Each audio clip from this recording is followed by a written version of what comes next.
তো আমি যেখান থেকে কচু শাকগুলো কাটছি এখানেই কিন্তু ছিল একটা বড় সাপের বাসা। তো আমি ভুল করে কচু শাক কাটতে কাটতে ভেতরে চলে গেছিলাম। তো ভেতরে যাওয়ার পরে কী হয়েছিল সেটাই তোমাদেরকে আমি পরে বলছি। তার আগে কচু শাকটা কীভাবে রান্না করবো আর কোথা থেকে রান্নাটা শিখেছি সেটাই তোমাদেরকে বলি।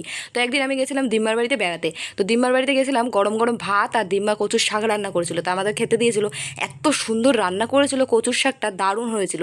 তো আমি দিম্মার কাছ থেকে শুনে এসেছিলাম, দিম্মা তুমি কচু শাকটা কীভাবে রান্না করেছো আমাকে বলো। তো দিম্মা আমাকে বলেছিল যে এইভাবে কচু শাকটা রান্না করেছিল, আজকে কিন্তু ঠিক দিম্মার মতন করে কচু শাকটাকে আমি রান্না করবো। নারকেলটাকে ভেজে নিয়েছি ভালো করে, আর এদিকে কিন্তু কচুর শাকটাও সেদ্ধ হয়ে গেছিলো। কড়াইতে কিন্তু তেলটাকে আমি গরম করে নিয়েছি, আর কড়াইতে তেল গরম করার পর দিয়ে দিলাম শুকনো লঙ্কা, তেজপাতা আর রাঁধুনি সম্বাদ দিয়ে কিন্তু রান্না করবো কচুর শাকটাকে।